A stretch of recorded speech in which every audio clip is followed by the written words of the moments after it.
இவாஞ்சலிஸ்ட் பால் பாலபாஸ்கரன் எழுதிய அனுதினமும் சிலுவையை சுமப்போம் என்ற புஸ்தகத்தை crosswayministries.ca மூலமும் ஃபேஸ்புக்கில் அனுதினமும் பார்க்கலாம். நிச்சயமாக இந்த வார்த்தைகள் உங்கள் ஆவிக்குரிய வாழ்க்கைக்கு உதவியாக இருக்கும் என்றும் நம்முடைய கர்த்தராகிய இயேசு கிறிஸ்துவையும் அவர் சிலுவையில் நிறைவேற்றியதையும் மகிமைப்படுத்தும் என்று நாம் நம்புகிறோம்.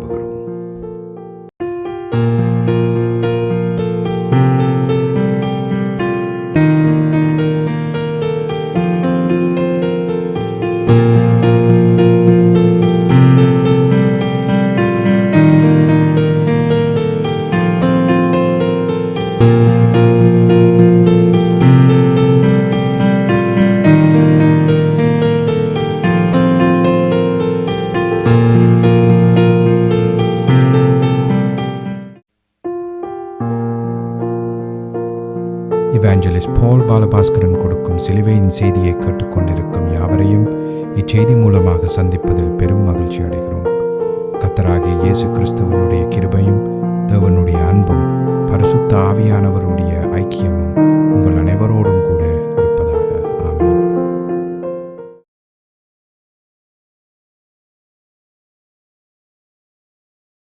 நான் இவாஞ்சலிஸ்ட் பால் பாலபாஸ்கரன். சிலுவையின் செய்தி என்ற இந்த நிகழ்ச்சியில் என் சகோதரர்கள், என் சகோதரிகள், என் நண்பர்கள் எல்லோரையும் மறுபடியும் சந்திப்பதில் நான் பெரும் மகிழ்ச்சி அடைகிறேன். இந்த அருமையான நேரத்தை கர்த்தராகிய இயேசு கிறிஸ்து உங்களுக்கு ஒதுக்கி தந்திருக்கிறார். இந்த நேரத்தில் கர்த்தருடைய வேத வார்த்தைகளை உங்களோடு பகிர்ந்து கொள்வது எனக்கு மிகுந்த சந்தோஷத்தை அளிக்கிறது என்பதை நீங்கள் அறிந்து கொள்ள வேண்டும்.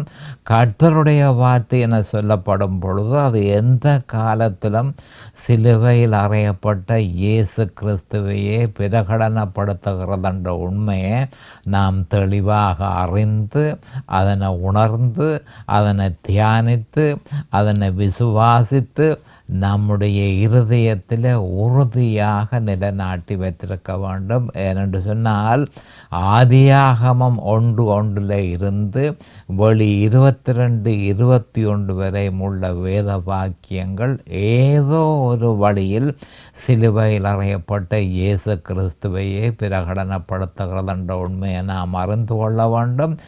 ஆனபடியால் தான் பவுல் அப்போஸ்தலர் நாங்களோ சிலுவையில் அறையப்பட்ட கிறிஸ்துவை பிரசங்கிக்கிறோம் என்று தெளிவாக சொல்லியிருக்கிறார். இப்பொழுது நாம் வேத வாக்கியத்திற்கு போவோம். ரோமர் 8:29 மிக முக்கியமான வேத வாக்கியம்.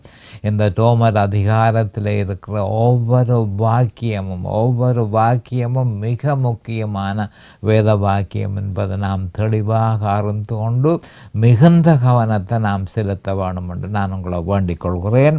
ரோமர் 8:29 தம்முடைய குமாரன் அநேக சகோதரர்க்குள்ளே முதற்பேறானவராயிருக்கும் பொருட்டு தேவன் எவர்களை முன் அறிந்தாரோ அவர்களை தமது குமாரனுடைய சாயலுக்கு ஒப்பாயிருப்பதற்கு முன் குறித்திருக்கிறார்.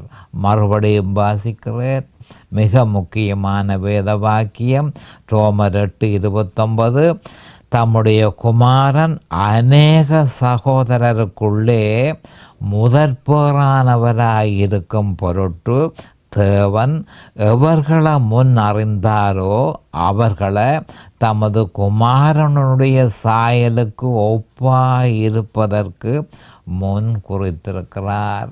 அப்போ சுருக்கமாக இங்கே சொல்லப்பட்டிருக்கிறது என்னென்று சொன்னால், எவர்களை தேவன் முன் அறிந்தாரோ அவர்களை குமாரனுடைய சாயலுக்கு ஒப்பாயிருப்பதற்கு முன் குறித்திருக்கிறார்.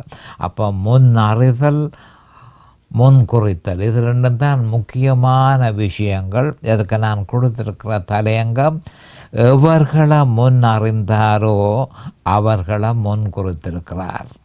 எவர்களை முன் அறிந்தாரோ அவர்களை முன் குறித்திருக்கிறார். நாம் ஜெபத்திற்கு கடந்து செல்லுவோம். அரிமானங்கள் பிதாவே மக்கு சோஸ்திரம், பரலோகத்தின் தேவனே மக்கு சோஸ்திரம். உம்முடைய குமாரன் இயேசு கிறிஸ்துவ பலியாக சிலுவையிலே ஒப்பு கொடுத்து அவருடைய வெளியேறப்பெற்ற இரத்தத்தினால் தேவரே நீரங்கள் எல்லோரையும் மீட்டு கொண்டீர். அதற்காக உமக்கண்டண்டைக்கும் சோஸ்திரம் பிதாவே. உம்முடைய குமாரன் இயேசு கிறிஸ்துவனுடைய இரத்தத்தினாலே, அவருடைய வெளியேறப்பெற்ற மாசற்ற குற்றமற்ற இரத்தத்தினால எங்களுடைய பாவங்கள் எல்லாவற்றையும் கழுவி பாவத்தின் கடன்கள் எல்லாவற்றையும் கொடுத்து தீர்த்து அந்த பாவத்தின் பிடியிலிருந்து எங்களை முற்று முழுதுமாக விலக்கி எங்களுக்கு மீட்பை தந்து தேவரீர் உம்மோடு எங்களை சேர்த்து கொண்டீர். அதற்காக உமக்கண்டண்டைக்கும் சோஸ்திரம். நாங்களோ பாவத்துக்கு மரித்து, அந்த பாவத்துக்கு மரித்து எங்கள் கர்த்தராகிய இயேசு கிறிஸ்துவுக்குள் தேவனுக்கென்று பிழைத்திருக்கிறோம். இந்த நேரத்தில் இதனை கேட்டுக்கொண்டிருக்கிற என் சகோதர சகோதரிகள் நண்பர்கள் எல்லோரையும் தேவரீர் ஆசீர்வதித்து அபிஷேகித்து உம்முடைய வேத வார்த்தைகளை அறிந்து கொள்ளக்கூடிய பாக்கியத்தை அவர்களுக்கு கொடுத்தருள வேண்டுமென்றும், அதே நேரம் அடியேனையும் அபிஷேகித்து அவர்களுக்கு நிதானமான முறையில் போதிக்கத்தக்கதாக உம்முடைய பரிசுத்த ஆவியானவர் அவர் தாமே முன்னின்று போதனையை செய்ய வேணும் என்று இயேசு கிறிஸ்துவின் நாமத்தினால் கேட்டுக்கொள்கிறேன் பிதாவே. ஆமேன் and amen and amen. Hallelujah. Thank you Jesus. Praise the Lord. Praise the Lord.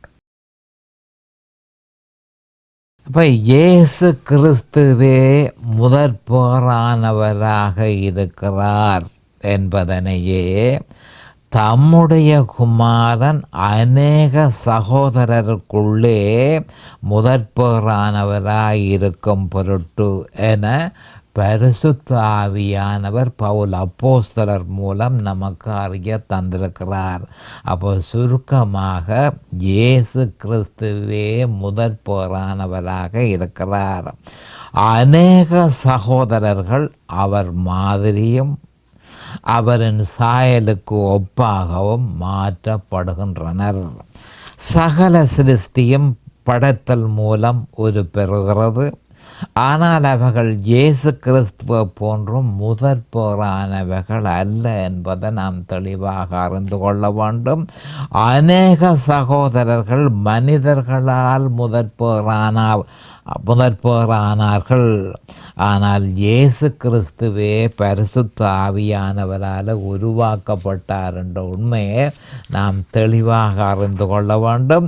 அநேக சகோதரர்கள் மனித குடும்பத்திலே இணைக்கப்பட்டார்கள்.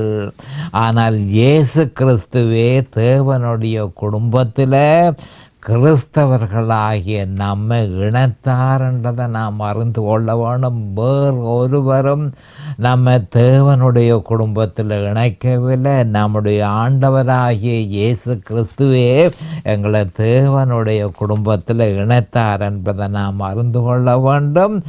அப்படியானால் சகோதரர்கள் தேவனுடைய குடும்பத்தில் புத்திர சுவிகாரத்தின் மூலமே இணைய முடியும் என்பதனை இந்த வேத வாக்கியங்கள் ரோமர் 8:14, கலாத்தியர் 4:5-6, எபேசியர் 1:5-6 என்ற இந்த வேத வாக்கியங்கள் புத்திர சுவிகாரத்தின் மூலமே நாம் இணைய முடியும் என்பதையும் இணைந்து கொண்டோம் என்பதனையும் வலியுறுத்துகிறது. அப்போ இயேசு கிறிஸ்து சுவிகாரத்தின்படி அல்ல, அவர் முதற்பேறானவராகவே தேவனுடைய குடும்பத்தில் இணைந்தார். அப்போ எங்கள் வாஸ்ட் டிஃபரன்ஸ் எங்களுக்கும் கிறிஸ்தவர்களாகிய நமக்கும் ஆண்டவராகிய இயேசு கிறிஸ்துவுக்கும் இடையில் ஏராளமான, அதாவது அவர் ஆண்டவராகிய இயேசு கிறிஸ்து 2 பேருக்கும் இடையில் என்ன மாதிரி என்று சொன்னால், அவரும் மனுஷனாகத்தான் பிறந்தார், நாங்களும் மனுஷராகத்தான் பிறந்திருக்கிறோம். ஆனால் ஒரு நினைக்க முடியாத வித்தியாசம் நமக்கும் அவருக்கும் இடையில் இருக்கிறது என்பதை நாம் தெளிவாக அறிந்து கொள்ள வேண்டும். அப்போ நாம் தேவனுடைய குடும்பத்தில் புத்திர சுவிகாரத்தின்படி இணைந்தோம். ஆனால் அவரோ முதல் பேரானவராக தேவனுடைய குடும்பத்தில் இணைந்தார் என்றதை நாம் தெளிவாக அறிந்து கொள்ள வேண்டும். இந்த வேறுபாட்டை அப்போ ஒரு வேறுபாடு நமக்கும் இயேசு கிறிஸ்துவுக்கும் இடையிலே இதுக்கு என்ற உண்மையை தெளிவாக அறிந்து கொள்ள வேண்டும். அவரை சமன்படுத்த நாம் ஒரு காலமும் நாம் வெளிக்கிடக்கூடாது. ஏனென்று சொன்னால் அதற்கு ஒரு நல்ல உதாரணத்தை நான் உங்களுக்கு தரப்போகிறேன். இந்த வேறுபாட்டை நம்முடைய ஆண்டவராகிய இயேசு கிறிஸ்து உயிர்த்தெழுந்த பின்பு மகதலேனா மரியாளுக்கு தான் யார் என்பதை காண்பித்து யோவான் 20:17 சொல்லியிருப்பதை நாம் மிகுந்த அவதானமாக உற்று நோக்க வேண்டும். அப்போ என்ன சொல்லியிருக்கிறார்? இயேசு அவளை நோக்கி, என்ன தொடாதே, நான் இன்னும் பிதாவினிடத்திற்கு ஏறி போகவில்லை. நீ என் சகோதரரிடத்துக்கு போய் நான் என் பிதாவினிடத்திற்கும் உங்கள் பிதாவினிடத்திற்கும் என் தேவனிடத்திற்கும் உங்கள் தேவனிடத்திற்கும் ஏறி போகிறேன் என்று அவர்களுக்கு சொல்லு. அப்போ இவ்வளவு தெளிவாக சொல்லியிருக்கிறார். அப்போ அவர்கள் என்னுடைய சகோதரர்கள் என்றதை அவர் ஒத்துக்கொள்கிறார். அதே நேரம் சிஷ்யர்கள் தன்னுடைய சகோதரர்கள் என்பதை ஆண்டவர் ஒத்துக்கொண்டு அதே நேரம் அவர் என்ன சொல்கிறார் என்று சொன்னால், நான் பிதாவினிடத்திற்கு போகிறேன், பிதாவினிடத்திற்கும் உங்கள் பிதாவினிடத்திற்கும் என் தேவனிடத்திற்கும் உங்கள் தேவனிடத்திற்கும் ஏறி போகிறேன் என்று அவர்களுக்கு சொல்லு என்று சொல்லி அந்த வித்தியாசத்தை தெளிவாக அவர் சொல்லியிருக்கிறார். இப்படி சொல்லி நம்முடைய ஆண்டவர் தேவனோடு தனக்கு இருக்கிற நெருங்கிய உறவு, தேவனோடு தனக்கு இருக்கிற நெருங்கிய தொடர்பையும் உறவையும் வெளிப்படுத்தி இருக்கிறார், தெளிவுபடுத்தி இருக்கிறார் என்பதை நாம் அறிந்து கொள்ள வேண்டும். ஆனால் துரதிர்ஷ்டவசமாக பல கிறிஸ்தவர்கள் தேவனுக்கும் நம்முடைய ஆண்டவருக்கும் இடையிலே இருக்கிற கற்பனைக்கும் அப்பாற்பட்ட அந்த நெருங்கிய உறவை அற்பமாக கருதி வேத வாக்கியங்களை முற்று முழுதும் தம்முடைய துர்சிந்தைக்கு ஏற்ப கிறிஸ்துவையும் தங்களையும் சமன்படுத்தி தவறாக அர்த்தம் கொண்டு தம்முடைய ரட்சிப்பை பாழடிப்பது மட்டுமல்ல, தம்மை அண்டி வந்த ஏராளமான கிறிஸ்தவர்களையும் நிர்மூலமாக்குகிறார்கள் என்ற உண்மையை நாம் அறிந்து கொள்ள வேண்டும். வேதபாரகரும் பரிசேயரும் இந்த மாதிரி செய்தார்கள். அவர்கள் வேதத்தை புரட்டி அநேகருடைய ரட்சிப்பை நிர்மூலமாக்கினபடியினால் நம்முடைய ஆண்டவராக இயேசு கிறிஸ்து மத்தேயு 23:15 மாயக்காரராகிய வேதபாரகரே பரிசேயரே உங்களுக்கு ஐயோ, ஒருவனை உங்கள் மார்க்கத்தான் ஆக்கும்படி சமுத்திரத்தையும் பூமியையும் சுற்றித் திரிகிறீர்கள். இப்போ அவ்வளவு குறைவாக நடக்கிறதுன்றதல்ல, இப்பவும் ஏராளமான போதகர்கள் சுற்றி திரிகிறார்கள், தங்களுடைய மார்க்கத்தான் ஆக்கும்படி சுற்றி திரிகிறார்கள். அவன் உங்கள் மார்க்கத்தான் ஆன போது அவனை உங்களிலும் தெட்டிப்பாய் நரகத்தின் மகனாக்குகிறீர்கள் என்று எச்சரித்தார். கவனமாக பார்த்து கொள்ளுங்கள். அப்போ இந்த மனுஷர்கள் வேதபாரகரும் பரிசேயரும் அப்போ ஜனங்களை தங்களுடைய பக்கமாக தங்களுடைய மார்க்கத்துக்கு இழுத்து போடுகிறதற்கு தங்களால் ஆன முயற்சியும் செய்தார்கள். ஆனால் சுவிசேஷத்தை அவர்கள் கொடுக்கவில்லை. தங்களுடைய கற்பனைகளையும் தங்களுடைய பிரமாணங்களையும் கொடுத்து அவர்களை இரட்டிப்பாய் நரகத்தின் மகனாக்கினார்கள் என்று சொல்லி மத்தேயு 23:15 சொல்லப்பட்டிருக்கு. பவுலப்போஸ்தலரும் பரிசுத்த ஆவியினாலே ஏவப்பட்டு இப்படிப்பட்ட பொய்யான உபதேசத்தில் ஈடுபட்டவர்களின் பெயர்களை குறிப்பிட்டு அவர்கள் யார் என்பதனையும் அவர்களுடைய உபதேசம் என்ன என்பதனையும் 2 தீமோத்தேயு 2:16-18 அவர் சொல்லியிருக்கிறத பார்ப்போம். சீர்கேடான வீண் பேச்சுகளுக்கு விலகியிரு. சிலுவையில் அறையப்பட்ட இயேசு கிறிஸ்துவை தவிர்ந்த எந்த விதமான சுவிசேஷமும் அது சீர்கேடான வீண் பேச்சு. சீர்கேடான வீண் பேச்சுகளுக்கு விலகீது. அவைகளால் கள்ள போதகர்களான அவர்கள் அதிக அவபக்தி உள்ளவர்களாவார்கள். அவர்களுடைய வார்த்தை அதிபிளவையை போல படரும். இமனேயும் பிலேத்தும் அப்படிப்பட்டவர்கள். இமனேயும் பிலேத்தும் அப்படிப்பட்டவர்கள்.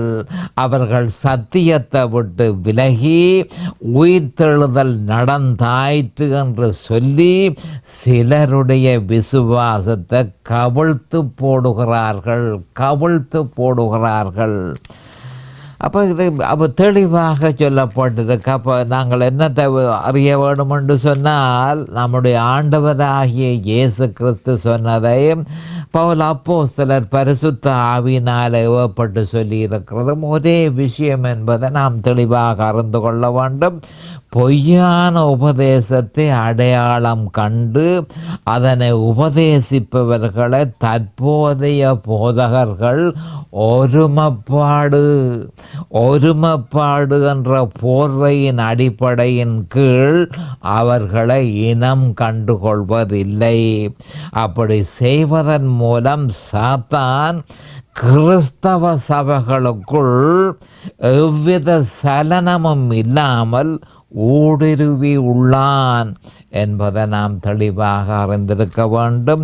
சுத்த இருதயத்தோடு பவுல் அப்போஸ்தலர் 2 தீமோத்தேயு 2:16-18 சொன்ன விஷயத்தை நாம் கவனத்துக்கு எடுத்துக்கொண்டு இதனை செய்ய வேண்டியது ஒரு பொறுப்பான ஒரு ஊழியக்காரனுடைய கடமையாகும் என்பதை நாம் அறிந்து கொள்ள வேண்டும். செய்யாவிட்டால் தெத்த பழிக்கு அவன் தன்னை உட்படுத்தி கொள்கிறான். எசேக்கியேல் 3:17-21 இது பற்றி சொல்லப்பட்டிருக்கிறது. மிக முக்கியமான ஒரு வேத வாக்கியம். ஆனபடியால் நான் அதனை தெளிவாக உங்களுக்கு சொல்ல வேண்டியதாக இருக்கிறது. எசேக்கியேலுக்கு ஆண்டவர் என்ன சொல்கிறார் என்று சொன்னால், மனுபுத்திரனே, உன்னை இஸ்ரவேல் வம்சத்தாருக்கு காவலாளனாக வைத்தேன். நீ என் வாயினாலே வார்த்தையை கேட்டு, என் வாயில இருந்து அந்த வார்த்தை வந்ததோ என்று சொல்லி நீ கேள். என் வாயிலே வார்த்தையை கேட்டு என் நாமத்தினால, இயேசு கிறிஸ்துவின் நாமத்தினால அவர்களை எச்சரிப்பாயாக. சாகவே சாவாய் என்று நான் துன்மார்க்கனுக்கு சொல்லுகையில், யார் துன்மார்க்கன்? சிலுவையில் அறையப்பட்ட இயேசு கிறிஸ்துவை விசுவாசிக்காத எவனும் துன்மார்க்கன். அப்போ அவனுக்கு என்ன சொல்லுகிறார் ஆண்டவர்? சாகவே சாவாய் என்று நான் துன்மார்க்கனுக்கு சொல்லுகையில், நீ துன்மார்க்கனை தன் துன்மார்க்கமான வழியில் இராதபடிக்கு எச்சரிக்கும்படியாகவும் அவனை உயிரோடே காக்கும்படியாகவும். அப்போ உனக்கு ஒரு பெரிய ஒரு கடமை இருக்கு. அவன் என்னுடைய வழியை பின்பற்றாவிட்டால் அவன் சாவான். ஆனால் அவனை சாக விடாமல் நீ அவனை எச்சரிக்க வேண்டியதாக இருக்கிறது. அவனை உயிரோடே காக்கும்படியாகவும் அதை அவனுக்கு சொல்லாமலும் நீ அவனை எச்சரிக்காமலும் இருந்தால் அந்த துன்மார்க்கன் தன் துன்மார்க்கத்திலே சாவான். அவன் இரத்த பழியையோ உன் கையிலே கேட்பேன். ஏன் கேட்பேன்? நீ அதை அவனுக்கு சொல்லவில்லை, நீ அவனுக்கு எச்சரிக்கவில்லை. தவறு என்னன்றதை நீ குறிப்பிட்டு அவனுக்கு சொல்லவில்லை. ஆனபடியால் அவன் மரித்து போனான். அவனுடைய இரத்தப்படியை நான் உன்னிடத்தில் கேட்பேன். நீ துன்மார்க்கனை எச்சரித்தும் அவன் தன் துன்மார்க்கத்தையும் தன் ஆகாத வழியையும் விட்டு திரும்பாமல் போவான் ஆகில் அவன் தன் துன்மார்க்கத்திலே சாவான். நீயோவென்றால் உன் ஆத்துமாவை தப்புவித்தாய். நீ அதை சொல்லி இருக்கிறபடியினால நீ உன் ஆத்துமாவை தப்பக்கூடிய இல்லையோ உன் ஆத்துமாவும் டேஞ்சரில் தான் போகும்னு சொல்லுகிறார் ஆண்டவர். அப்படியே நீதிமான் தன் நீதியை விட்டு, அப்போ துன்மார்க்கனுக்கும் நீ சுவிசேஷம் சொல்ல வேணும், அதே நேரம் நீதிமானுக்கும் நீ சுவிசேஷம் சொல்ல வேணும் என்று சொல்லி இங்கு சொல்லப்பட்டிருக்கு. அப்படியே நீதிமான் தன் நீதியை விட்டு திரும்பி நீதிகேடு செய்யும் போது, நீதிகேடு சிலுவையில் அறையப்பட்ட இயேசு கிறிஸ்துவை விட்டு விலகி வேறொன்றுக்கு தன்னுடைய விசுவாசத்தை திசை திருப்பும் பொழுது நீதிமான் நீதிகேடு செய்கிறான். அப்படி நீதிகேடும் செய்யும் போதும் நான் அவன் முன் இடரல வைக்கும் போதும் அவன் சாவான். நீ அவனை எச்சரிக்காதபடியினாலே அவன் தன் பாவத்தினாலே சாவான். அவன் செய்த நீதிகள் நினைக்கப்படுவதில்லை. ஏன்? அதெல்லாம் சுயநீதிகள் ஒன்றும் நினைக்கப்படுவதில்லை. அவனுடைய இரத்தப்பழியையோ உன் கையில் கேட்பேன். நீதிமான் பாவம் செய்யாதபடிக்கு நீ நீதிமானை எச்சரித்த பின்பு அவன் பாவம் செய்யாவிட்டால் அவன் பிழைக்கவே பிழைப்பான். அவன் எச்சரிக்கப்பட்டான், நீயும் உன் ஆத்துமாவை தப்புவித்தாய் என்றார். அப்போ தெளிவாக எசேக்கியேல் 3:17-21 ஒரு ஊழியக்காரனுடைய கடமை என்ன என்பது தெளிவாக சொல்லப்பட்டிருக்கு. அப்போ கர்த்தருடைய வழி இந்த எசேக்கியேலுக்கு என்ன மாதிரி கட்டளை கிட்டாரோ அதே கட்டளை ஒவ்வொரு ஊழியக்காரனுக்கும் போகிறது என்பதை ஒவ்வொரு ஊழியக்காரனும் ஏற்றுக்கொண்டு துன்மார்க்கனுக்கும் சுவிசேஷம் சொல்ல வேணும், நீதிமானுக்கும் சுவிசேஷம் சொல்ல வேணும்.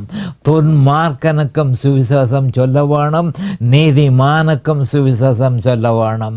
இதில் தவறுவாயிருந்தால் அவன் சாவான், துன்மார்க்கனும் சாவான், நீதிமானும் சாவான். அவனுடைய இரத்தப்பழியை உன்னிடத்தில் கேட்பேன். நீ எச்சரிக்கை செய்திருந்தாயிருந்தால் அவனும் தப்புவான், நீயும் தப்புவாய் என்று சொல்லி தெளிவாக எசேக்கியேல் 3:17-21 கர்த்தர் எசேக்கியேலை எச்சரிக்கிறது. ஒவ்வொருத்தருக்கும் போகிறது, ஒவ்வொரு ஊழியக்காரனுக்கும் போகிறது என்பதை நாம் அறிந்து கொள்ள வேண்டும். இப்படி இருக்க முதற்பேறானவர் என்ற சொற்றொடரை ஆதாரமாக கொண்டு அதிலிருந்து எழும்பின பொய்யான ஒரு உபதேசத்தை சற்று விவரமாக ஆராய்வது இத்தருணத்தில் பொருத்தமாயிருக்கிறது. இந்த பொய்யான உபதேசம் மனிதனுக்கும் இயேசு கிறிஸ்துவுக்கும் இடையே உள்ள அளப்பரிய வித்தியாசத்தை அப்புறப்படுத்தி அவருக்கும் நமக்கும் இடையில் ஒரு வித்தியாசமும் இல்லை என்ற பாங்கில் விமர்சிக்கப்படுகிறது. இந்த நிலப்பாட்டை எடுத்த பேதுருவுக்கு தேவன் கொடுத்த எச்சரிக்கையை நினைவு கூர்ந்த பின்பு இந்த பொய்யான உபதேசம் என்ன என்பதனை விவரமாக பார்த்தோம். அப்போ மார்க்கு 9:3-7 எப்படி பேதுரு எச்சரிக்கை செய்யப்பட்டான் என்பதை நாம் கவனமாக பார்த்து கொள்ள வேண்டும். மார்க்கு 9:3-7 அவருடைய வஸ்திரம் உறைந்த மழையை போல் பூமியிலே எந்த வண்ணானாலும் விளக்கக்கூடாத வெண்மையாய் பிரகாசித்தது. அப்பொழுது மோசேயும் எலியாவும் இயேசுவுடனே பேசுகிறவர்களாக அவர்களுக்கு காணப்பட்டார்கள். என்றார்கள். அப்பொழுது பேதுரு இயேசுவை நோக்கி, ரபி, நாம் இங்கே இருக்கிறது நல்லது. உமக்கு ஒரு கூடாரமும் மோசைக்கு ஒரு கூடாரமும் எலியாவுக்கு ஒரு கூடாரமுமாக 3 கூடாரங்களை போடுவோம் என்றான். அவர்கள் மிகவும் பயந்திருந்தபடியால் தான் பேசுகிறது இன்னதென்று அறியாமல் அப்படி சொன்னான். அப்பொழுது ஒரு மேகம் அவர்கள் மேல் நிழலிட்டது. இவர் என்னுடைய நேசகுமாரன், இவருக்கு செவி கொடுங்கள் என்று அந்த மேகத்திலிருந்து ஒரு சத்தம் உண்டாயிற்று என்று சொல்லப்பட்டிருக்கிறது. அப்போ என்ன சொல்லப்பட்டு கிடக்கிறது? எலியாவோடையும் மோசேயோடையும் கொண்டு போய் என் குமாரனை நீங்கள் சமன்படுத்துறது என்ன, என் குமாரனை நீங்கள் சமன்படுத்துகிறது என்ன என்று சொல்லி தெளிவாக சொல்லியிருக்கிறார். அவருக்கே செவி கொடுங்கள், மோசேக்கு அல்ல, எலியாவுக்கு அல்ல, என் குமாரனுக்கே நீங்கள் செவி கொடுங்கள். இவர் என்னுடைய நேசகுமாரன், இவருக்கு செவி கொடுங்கள் என்று அந்த மேகத்திலிருந்து ஒரு சத்தம் உண்டாயிற்று. அப்போ தேவனுடைய நேசகுமாரனுக்கு நம்முடைய வாழ்நாள் முழுக்க செவி கொடுப்போமாக, செவி கொடுப்போமாக. இப்படி இருக்க நம்முடைய ஆண்டவர் மறுபிறப்பின் மூலம்தான் முதற்பேரானார் என உபதேசிக்கிறார்கள். கவனமாக கேட்டுக்கொள்ளுங்கள், இது ஒரு பொய்யான உபதேசம். அப்போ நம்முடைய ஆண்டவராகிய இயேசு கிறிஸ்து மறுபிறப்பின் மூலம்தான் முதற்பேரானார் என்று சொல்லி ஒரு உபதேசம் வருகிறது. கிறிஸ்துவுக்கு மறுபிறப்பு தேவையில்லை என்பதை நாம் அறிந்து கொள்ள வேண்டும். அப்போ என்னென்று நடந்தது, எப்படி அவர் மறுபிறப்பை பெற்றார் என்று சொன்னால், அவர் மரித்து நரகத்துக்குள்ள சென்று அங்கு மறுபிறப்பை பெற்று முதற்பேரானார் என்று சொல்லி அநேகமான போதகர்கள் பிரசங்கிக்கிறார்கள். அவர் பாவியாக மரித்து நரகத்துக்குள் சென்று நரகத்தில் அசுத்த ஆவிகளினால் துன்புறுத்தப்படும் பொழுது சடுதியாக தேவன் தலையிட்டு இனி போதும் என கூறியவுடன் கிறிஸ்து வார்த்தையை உபயோகித்து மறுபுறப்படைந்து முதற்பேரானார் என இந்த போதகர்கள் பிதற்றுகிறார்கள் என்று சொல்லுகிறது தான் பொருத்தமாக இருக்கிறது. இப்படியாக எதுவும் வேதத்தில் கூறப்படவில்லை. ஆனாலும் அதற்கு தம்மிடத்தில் ஆதாரம் உண்டென தவறாக அவர்களால் அர்த்தம் கொள்ளப்பட்ட வேத வாக்கியங்களை மனங்கூசாமல் சமர்ப்பிக்கிறார்கள். அந்த வேத வாக்கியங்கள் எண்ணாகமம் 21:8, சங்கீதம் 22:1-2, 2 கொரிந்தியர் 5:21. இந்த வேத வாக்கியங்களை எந்த விதமான மனங்கூசாமல் இந்த வேத வாக்கியங்களை சமர்ப்பித்து இப்படியாகத்தான் அவர் மறுபிறப்பு பெற்றார் என்று சொல்லி அவர்கள் போதனை செய்கிறார்கள். குறிப்பாக ஈஸ்டர் காலத்தில் இந்த மாதிரியான உபதேசம் அநேகமான கிறிஸ்தவ சபைகளில் ஏறெடுக்கப்படுகிறது. குறிப்பாக விசுவாச வார்த்தை என்ற மார்க்கத்தை பின்பற்றுபவர்கள் இந்த உபதேசத்தை ஏறெடுக்கிறார்கள் என்பதை நான் உங்களுக்கு சொல்லி வைக்க வேண்டியதாக இருக்கிறது. பல்லாயிரக்கணக்கான கிறிஸ்தவர்கள் இதனை அறியாமையின் நிமித்தம் கேட்கிறார்கள்.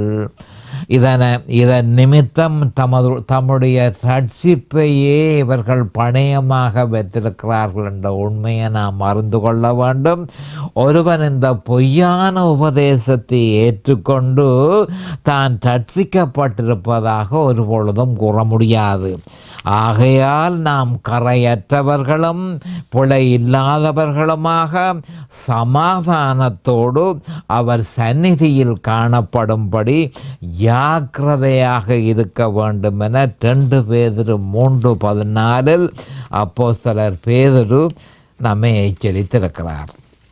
அப்போ இயேசு ஆவியில் மரித்தார் என்ற இந்த பொய்யான உபதேசத்திலேயே இயேசு கிறிஸ்து மறுபுறப்படைந்து முதற்பேறானார் என்று விமர்சிக்கப்படுகிறது. இப்படி எதுவும் வேதத்தில் இல்லை. நம்முடைய ஆண்டவராகிய இயேசு பாவியாக நம்ம போல் பிறக்கவில்லை. ஏசாயா 7:14 அதை தெளிவாக நிரூபிக்கிறது. அவர் நம்ம போன்று பாவம் செய்யவில்லை என்பதை நாம் தெளிவாக அறிந்து கொள்ள வேண்டும். இப்பொழுது நேரம் சமீபமாகிவிட்டது. அடுத்த செய்தியில் இது பற்றி விவரமாக பார்ப்போம். அது வரைக்கும் கர்த்தராகிய இயேசு கிறிஸ்துவின் நாமத்தினால் நான் உங்களை ஆசீர்வதிக்கிறேன். அவருடைய கிருபையும் அவருடைய இரக்கமும் உங்களுக்கு தாராளமாக கிடைப்பதாக இயேசுவின் நாமத்தில் பரிசுத்த பிதாவே. Amen and amen and amen. Hallelujah. இந்த சிலுவையின் செய்தியை கேட்பவர்கள் அதன் ஆவிக்குரிய பலனை பூரணமாக அடைய வேண்டும் என்பதே நம்முடைய பிரார்த்தனையாகும். தொலைபேசி மூலம் தொடர்பு கொள்ள விரும்புவோர் 647-465-1224 மூலமும், இமெயில் மூலம் தொடர்பு கொள்ள விரும்புவோர் paulbalabaskaran@gmail.com மூலமும் தொடர்பு கொள்ளலாம்.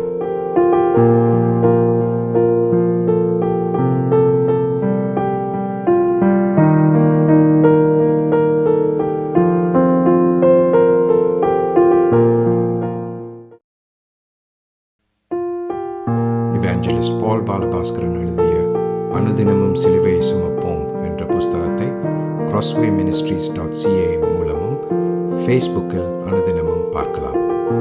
நிச்சயமாக இந்த வார்த்தைகள் உங்கள் ஆவிக்குரிய வாழ்க்கைக்கு உதவியாக இருக்கும் என்றும், நம்முடைய கர்த்தராகிய இயேசு கிறிஸ்துவையும் அவர் சிலுவையில் நிறைவேற்றியதையும் மகிமைப்படுத்தும் என்று